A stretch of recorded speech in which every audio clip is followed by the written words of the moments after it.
오늘 많은 일들이 일어나고 있습니다. 지진, 더 격화되는 전쟁이 장기화. 이렇게 보면 이제 우리 생활 가운데 어떤 사건 사고가 좀 굵직굵직한 것들이 너무 많이 일어나니까 이러다가 세상 끝나겠다라는 생각이 드는데 여러분은 어떻습니까? 저는 요즘 쭉 이렇게 지나온 것들 생각하고 또 앞으로 어떤 사람으로서 또한 교회에서 또 교회 밖에서 어떻게 남은 생을 살아갈까 이런 생각들을 좀 정리를 하고 있습니다.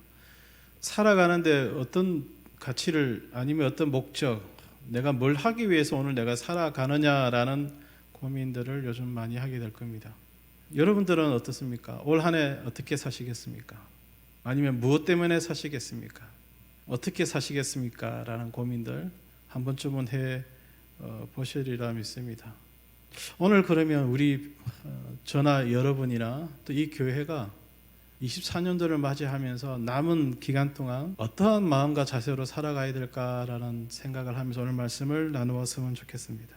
오늘 이 말씀의 전체에 예수님이 하셨던 일에 대한 초점보다는 3절과 4절 말씀 다 같이 한번 읽어보겠습니다. 이때 네 사람이 한 중풍병자를 메고 예수께 왔다. 그러나 사람들이 너무 많아 그를 예수님께 데려갈 수 없어서 그분이 계신 곳에 지붕을 뜯어 병자가 누워있는 들것을 달아내렸다. 혹시 여기에서 여러분 나하고 연관 있는 스토리가 있습니까? 혹시 여러분이 중풍병자일 수도 있고 아니면 여러분들이 예수님께 모여있는 많은 무리의 한 사람일 수도 있고 또 그 중풍병자를 들것에 메고 예수님께 보내는 그 네 사람일 수도 있고 저와 여러분이 이 시간에 이 인물들 중에 한 인물이 되었으면 좋겠다라는 생각으로 말씀을 전하고 싶습니다.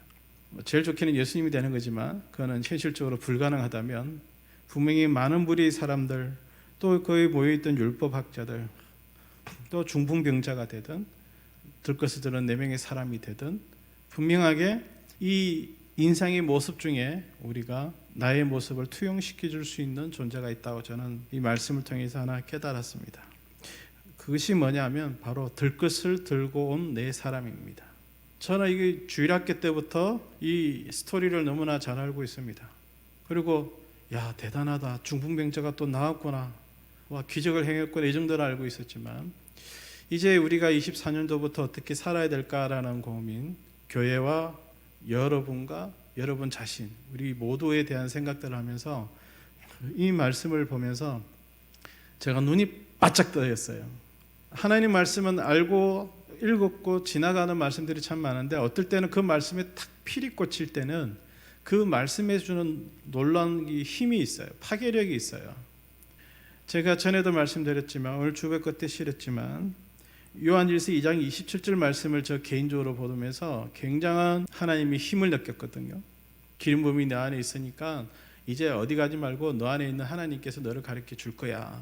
제 사역의 시작에 이 말씀 지금도 붙들고 가고 있습니다. 2018년도 교회 설립이라고 날짜를 잡았는데 이제 5년이 넘어가잖아요. 조금 반올리면 이제 10년을 생각한다면 제가 개인적으로나 이 교회 안에서 또한 교회 밖에서 어떤 일들을 감당해야 될까라는 그 방향을 저에게 제시해 주신 말씀입니다. 그런데 지금 여러분께서 제가 오늘 이 말씀 듣다 목사님이 그렇게 사시는구나 해서 나하고는 상관없다 생각하지 않으셨으면 좋겠습니다. 지금 앞으로 이 세계가 어떻게 바뀐 줄 아십니까? 이 믿음의 세계, 이 영적의 세계는요, 예전에는 영향력 있는 어떠한 존재나 사람이 단체가 리드해가고 또 정리해가고 정립하는 시기가 있었습니다. 그런데 이제는 그것이 다 무너져 버렸습니다. 왜 그런 줄 아십니까? 이미 세상에 우리가 하나님을 대어놓고 믿고 또 전할 수 있는 세상에 자꾸 안 되어져 가고 있습니다. 여러분 토핑이나 우리나라에서도 그런 일 있었다고 들었는데 동생에 반다하거나 너무 기독교를 강요하니까 경찰 신고하면 경찰들이 와서 바로 데리고 갑니다. 인종차별하고 그런 법이 통과되고 있죠. 조만간에 동성애법 아니면 인종차별법이 통과되게 되면 뭐 뻔히 아시겠지만 제가 이제 목사로서 어떤 대상자에게 그거 문제 있다라고 하면 저는 이제 경찰서 여러분 한 분은 김밥 싸우시고 한 분은 귤 싸우셔야 될 거예요. 면회를 거기서 해야 될 세계도 곧 옵니다. 그래서 어떤 단체들은 그것을 막기 열심히 가고 있습니다. 물론 막아야 됩니다. 그런데 이 말도 여러분에게 그렇게 피부에 와닿지 않을 겁니다. 그러면 피부에 와닿지 않는다고 해서 내가 오늘 내 자신을 한탄해야 되겠습니까? 나 자신을 정죄해야 될까요? 아닙니다. 피부에 와닿지는 않지만 세상을 변화시킬 우리의 믿음을 가지고 굳건하게 나가면 오늘 이 중풍 환자가 난 하나님의 그 역사에 우리가 어시스트를 할 수 있는 놀라운 말씀이 바로 오늘 마가복음 2장에 있습니다. 오늘 이 말씀의 내용을 딱 압축을 하면 중풍병자가 혼자서 예수님께 갈 수 없는 상황이었습니다. 어떤 성경의 해석을 보면 마비병이라고 되어 있습니다. 자기 몸 스스로 움직일 수 없는 상황이 있기 때문에 주위에 있는 사람들이 이 환자를 예수님께 데려갔습니다. 저는 이 사람들을 보면서 깜짝 놀랐습니다. 자기의 병이 아닙니다. 자기의 잘못이 아닙니다. 굳이 이 중풍 환자를 들것에 들어서 예수님께 데려가지 않아도 나와는 아무런 상관이 없이 지낼 수 있습니다. 그를 데려가지 않았다고 해서 비난을 받거나 억울함은 당하지 않습니다. 그런데 이들은 왜 들것에 들어 예수님께 갔을까? 여러분들 주위에 여러분 자신이 포함될 수도 있겠지만 이런 선행을 하는 사람들을 보면 여러분 어떻게 생각하십니까? 왜 저리 하지? 이렇게 생각하세요? 아니면 참 저런 사람도 아직 있구나 이런 생각을 하십니까? 아마 아직 세상은 어둡지 않아 이렇게 이야기하실 겁니다. 결론의 말씀부터 먼저 드리고 다시 풀어가도록 하겠습니다.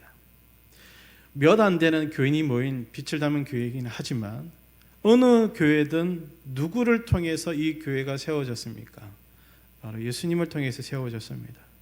예수님은 오늘도 우리를 통해서 많은 사람들에게 또 예수님이 사역을 시작하면서 광장마다 들러 다니시면서 사람들을 만나 하나님 나라를 전파하시면서 많은 영혼들을 구원시키기 위해 그는 애쓰셨습니다. 여러분 주위에 둘러보십시오. 지금 한 몇천 명이 우리 주위에 앉아 있습니까? 없잖아요. 우리 교인이 한 30명 정도 돼야 교회가 될까요? 약합니까? 한 100명 정도 돼야 우리가 교회가 되는 겁니까? 몇 명이 돼야 교회가 된다 생각하시죠, 여러분들은? 우리 교회는 이제 한 50명 돼야 우리가 교회 되니까 그때까지는 나는 그냥 이렇게 자리만 있을래 이렇게 생각하십니까? 하나님은 그렇게 안 보실 것 같습니다. 예수님도 그렇게 안 보실 것 같습니다. 이 자리에 10,000명이 있든 그 이상의 인원이 있든 간에 오늘 우리 이 적은 무리가 하나님 앞에 예배 드리고 있든 간에 하나님은, 예수님은, 성령님은 모두가 한 사람이 한 사람을 귀하게 보신다는 겁니다. 우리는요, 우리의 어떤 것을 이야기할 때 뭔가 갖춰져서 뭔가 채워졌을 때 말을 하고 싶어 합니다. 왜? 부족하게 보이거나 좀 사람이 덜돼 보이는 것을 싫어합니다. 그건 당연한 것입니다. 왜 그렇습니까? 우리도 알게 모르게 사람에 관계하고 누군가가 좀 잘난 사람이 있으면 누군가가 좀 처지는 사람이 있고 그런 격차를 느끼기 때문에 우리 스스로도 우리가 이 인원 가지고 교회 한다고 말이 돼? 안 돼. 한 50명 최소한 있어야 돼. 100명 있어야 돼. 이런 생각하고 여러분들이 지금 계십니까? 아니면 그냥 나는 오늘 예배 안 드리면 그러니까 이 교회 가서 편안하게 예배 드리고 와서 그냥 쉴래 이렇게 생각하고 오셨습니까? 어떤 것은 전혀 상관없습니다. 중요한 건 여러분들이 지금 이 현장에 와 있다는 것입니다.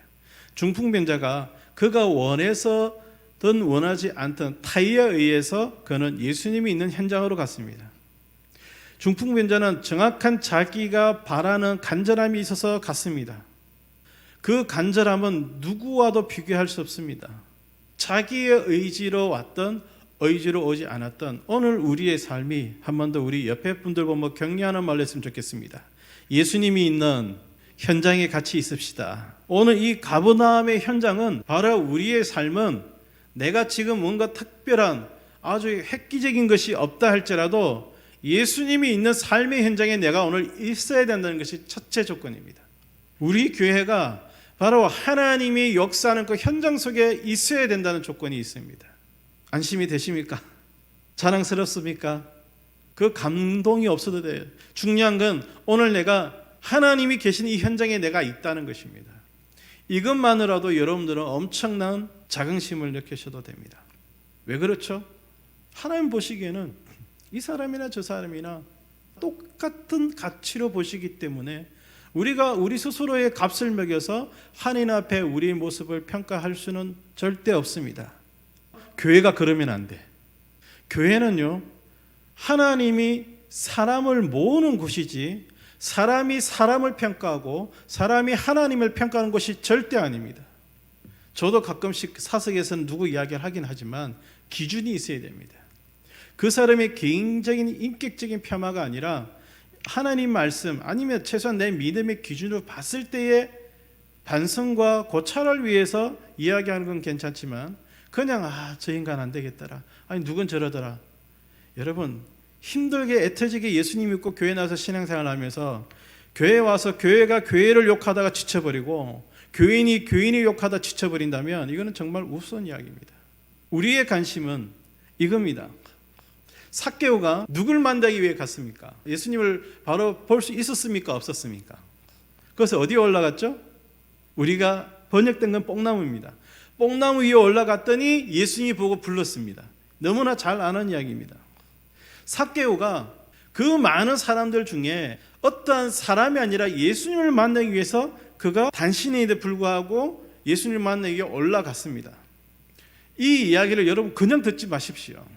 오늘 여러분들이 피곤에 찌들었고 지쳤고 또 계획이 엉망이 되고 아니면 될 게 안 되고 이러한 낙심된 마음이든 아니면 오늘은 너무 일이 잘 풀려서 즐거운 마음이든 이 자리에 왔을 때 오늘 내가 잘 왔다, 오늘 내가 여기서 이렇게 잘 분위기 좋게 은혜 받고 돌아가야지 라는 생각 가지고 오셨습니다. 그러나 그는 잘못된 것이 아닙니다. 그러나 거기서 정확하게 하나 놓쳐버린 게 있으면 바로 예수님을 놓치면 안 됩니다. 제가 여러분에게 다시 질문하겠습니다. 오늘 여러분들은 예수님을 찾으러 오셨습니까? 이거 놓쳐버리면 그냥 많은 무리들 모인 중에 구경하러 간 사람입니다. 예수님을 구경하러 온 사람과 예수님을 만나러 오는 사람은 항상 구분됩니다. 저는 여러분들은 예수님을 구경하러 오신 것이 아니라 예수님을 만나러 오신 정말 예수님 때문에 간절함이 있는 그런 인생이 되기를 주님의 이름으로 부탁드립니다. 그렇게 되었을 때 여러분, 여기까지 여러분이 동의를 하신다면 이제 예수님을 만난 인생은 어떻게 됩니까? 변화됩니다. 들어왔을 때는 누워왔지만 나갈 때는 어떻게 됐죠? 걸어 나갔습니다. 예수님을 만난 인생들은 들어올 때는 지쳤고 허물어지고 까부러지고 누워서 못 일어날 것 같은데 예수님을 구경하는 것이 아니라 예수님을 만난 모든 사람들은 모두 일어나 걸어서 나갔다는 겁니다. 아멘. 저는 올해 우리 교회에 이러한 기적이 일어난 걸 믿고 선포하고 기도하고 있습니다. 여러분도 이것에 동참하시겠습니까? 예수님께서 병자들 오셨을 때 하신 말씀이 있습니다. 보니까 허리가 아프네, 내 허리 그 낮춰져 주니까 척주 2분 3분 일어나, 이렇게 기도하지 않으셨어요. 내 믿음이 너를 낫게 했다예요, 구원했다예요? 구원이죠. 나는 예수님께 나올 때는 낫기를 위해 나왔는데 예수님은 거기서 뭔가 더 획기적인 이야기를 하십니다. 뭐라고? 구원받았대요. 뭐에 대한 구원을 받았는지 몰라요, 사람들은. 그런데 그것을 경험한 사람은 안단 말이에요. 그런 은혜를 체험하는 하나의 되기를 다시 한 번 더 주의 이름으로 부탁드립니다. 여러분, 이 교회까지 왔고 하나님이 있는 현장까지 왔으면 하나님 만나서 걸어가야 될 거 아닙니까? 한 번 더 주위 분들에게 격려하십시다. 하나님 만나 누워있다가 걸어 나갑시다. 이거는요, 우리가 당연히 경험할 겁니다. 저는 안 되면 될 때까지 할 겁니다. 여러분이 스스로 기도해서 하나님을 만나 치유되고 회복될 수도 있습니다. 꿈속에서 주님이 나타나서 내가 내 모든 병을 낫게 해주겠다, 그래서 신비로 여러분이 치유와 회복을 경험할 수 있습니다. 그러나 강목사는 사람이 억바이 기대줘서 내가 머리가 뜨거울 정도로 맞아가면서 기도받았는데 나을 수도 있다는 것입니다. 사람은 지의적을 체험하기 전에 전조 현상이 하나 있습니다. 뭔지 아십니까? 아무것도 모르겠다. 어떻게 될지 모른다는 거예요. 기적을 체험하기 전에 야, 오늘은 내가 오른팔 들고 왼팔 들고 두 발 뛸 수 있겠다, 이렇게 생각하고 기적 체험해서 아무도 없다는 거예요. 기적은 일어나 봐야만이 기적인 걸 아는 겁니다. 그래서 여러분 기도하실 때 하나님, 제가 이러고 저 좋아요. 그런데 제일 놀라운 기도가 뭔지 아십니까? 비법을 하나 가르쳐 드릴까요? 나에게 역사하여 주십시오. 나에게 오시옵소서. 나에게 역사하여 주십시오. 나에게 오십시오. 이겁니다. 딴 거 없습니다. 오늘 이 말씀을 보니까 예수님께 갔어요. 예수님이 가니까 역사, 기적을 체험했잖아요. 저는 올해 여러분의 가정과 여러분 개인과 이 교회 안에서 이런 수많은 역사가 일어나기를 저는 소망하고, 제 믿음이 땅을 치고 앵꼬가 되고 파산이 되고 부서지고 형태가 없어진다 할지라도 저는 올 한 해 이것에 여러분을 통해 몸부림칠 겁니다. 지금도 제가 제 자신의 그 몸부림치고 있습니다. 앞에도 말씀드렸지만 그것이 나에게 당연히 바라던 컨디션인데 알고 보니까 그게 아니었다는 걸 알고, 요즘 제가 제 자신과의 엄청난 싸움을 하고 있습니다. 그런데 힘들지가 않습니다. 왜냐하면 아닌 걸 알기 때문에 그렇습니다. 이제 여러분들은 하나님 만난 기적을 체험하기 전에 분명한 건 뭐냐면 이것은 하나님이 원하시고 이건 하나님이 원하지 않는다는 걸 여러분 아시고 계시잖아요. 이거 하면 안 돼, 이거 하면 안 돼, 이건 해야 돼. 하지 않아야 될 것과 해야 될 것 다 부담스러운 건 사실입니다. 그 부담감 때문에 어떨 때는 여러분이 저는 좀 간절해졌으면 좋겠습니다. 이것밖에 안 됩니다. 이거 안 되는데 더 간절하게 안 되는 걸 되게 해달라고 붙드는 한 해가 되기를 주의 이름으로 부탁드립니다. 안 되면 될 때까지 하는 겁니다. 지난주에 제가 설교할 때 아마 여러분들이 조금은 희번득했을지도 모릅니다. 제가 요즘 겪고 있는 이야기를 여러분이 그대로 드렸습니다. 아마 여러분들도 그런 고민이 있을 수도 있습니다.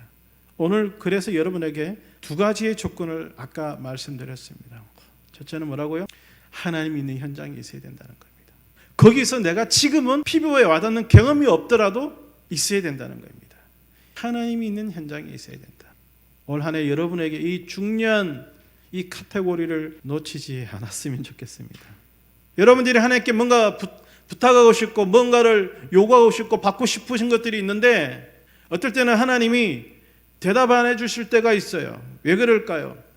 따라합시다. 하나님이 나를 더 진단하고 계신다. 환자는 의사 앞에서 진찰이 끝날 때까지 기다리고 약을 먹어야 되는 것처럼 지금 여러분이 하나님께 원하는 것을 갖고 나왔지만 어떨 때는 그것을 치유하지도 않고 회복하지 않으실 때는 여러분이 곰곰이 보시면서 정확하게 진찰하기 위해 그래요. 하나님이 여러분들을 진단하거나 진찰하기 위해 하나님 앞에 시간을 두십시오. 급하게 서둘지 마십시오. 아시겠습니까? 그래서 여러분들은 올 한 해 하나님이 있는 현장에 머무는 것을 하셔야 됩니다. 그러면 여기까지는 이렇다 치고 그 다음부터 이야기입니다. 우리가 우리 안에 회복이 일어나고 하나님 주시는 역사가 일어났을 때 그러면 우리는 그것을 통해서 어떤 교훈, 어떠한 방향, 어떠한 자세를 가지고 나가야 될까? 지금부터 그 말씀을 드리고자 합니다.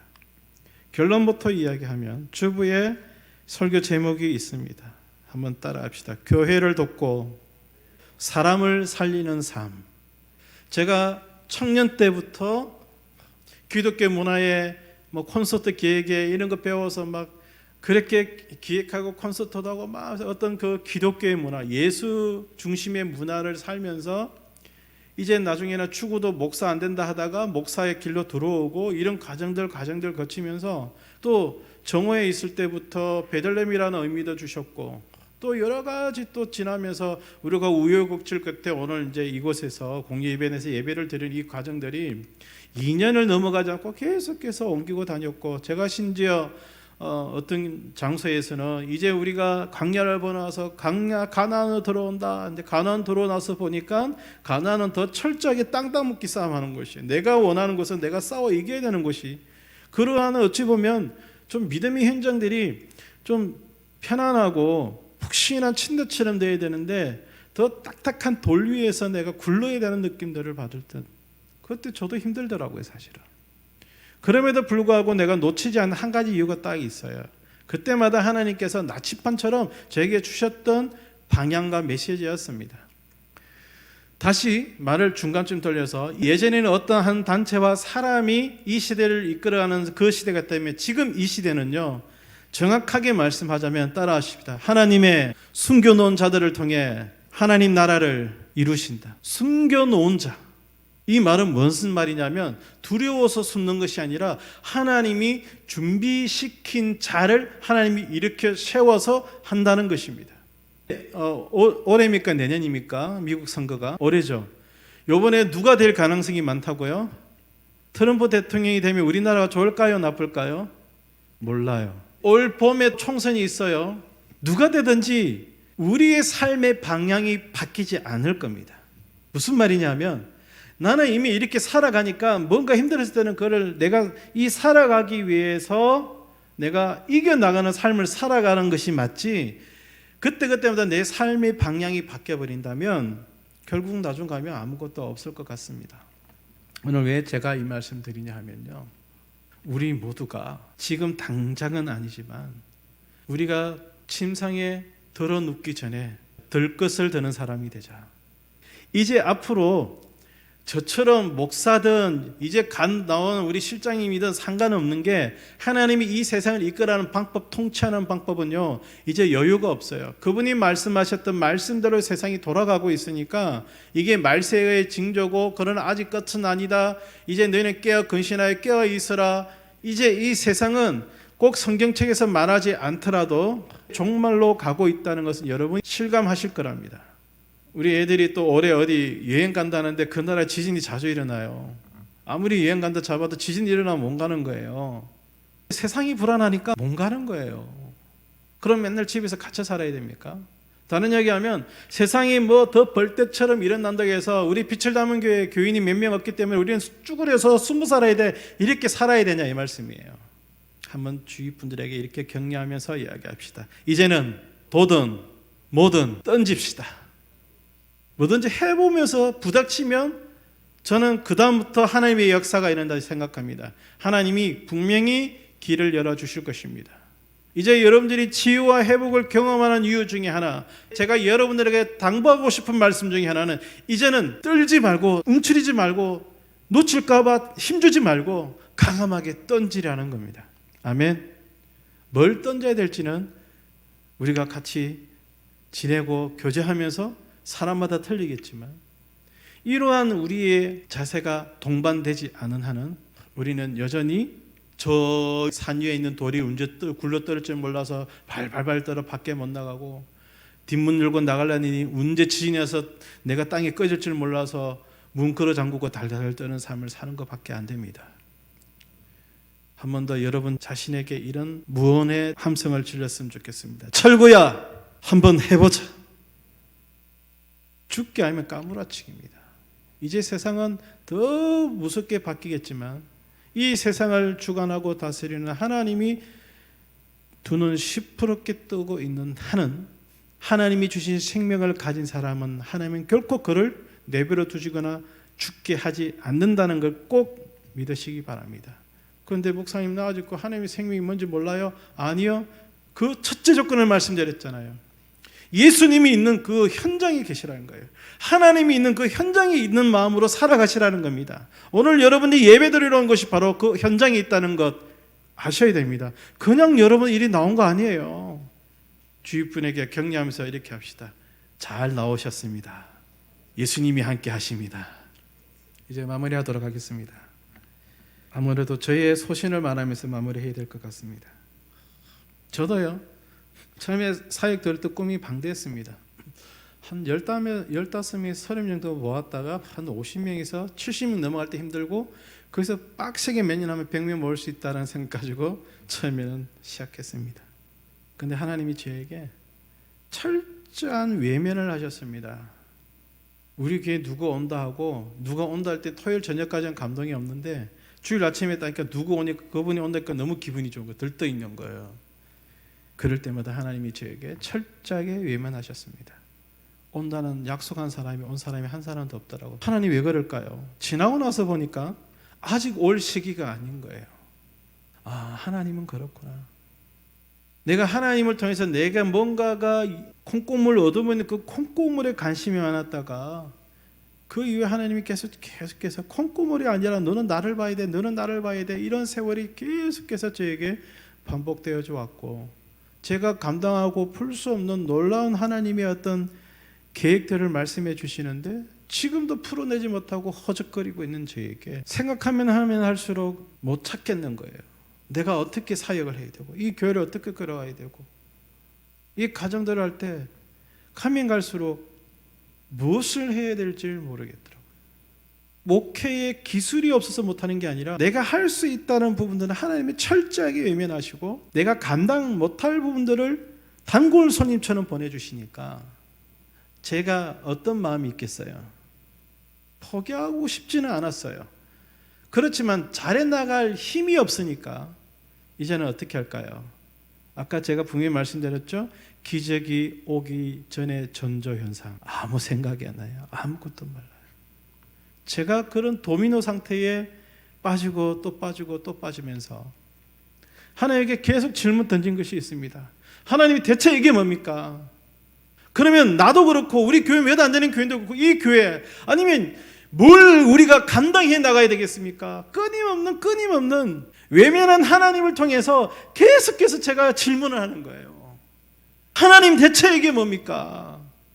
그게 한 2년 지나가 벌써. 그리고 저에게 주신 말씀이 들것을 들은 내 사람이 되어라 라는 마음을 주셨습니다. 이 부분은 다음에 더 여러분과 교제 나누도록 하겠습니다. 이거는 목사 한 사람의 몫이 아니라 하나님의 생명을 가진 누구나가 이 들것을 드는 네 사람의 일들을 앞으로 감당하지 않으면 온전하게 하나님을 통해 치유와 회복이 일어나지 않는다는 말씀을 주셨습니다. 예전에는 한 사람의 은사자, 한 사람의 능력자가 큰 부흥을 일으키고 큰 일을 행하셨습니다. 근데 요즘은 안 그렇습니다. 하나님이 분명하게 숨어있는 자를 통해서 이곳에 있던 저곳에 있던 그런 사람들을 통해 하나님의 역사는 시즌으로 들어가고 있습니다. 숨어있는 의로운 자를 통해 하나님이 쓰실 시기가 곧 옵니다. 왜 그런지 아십니까?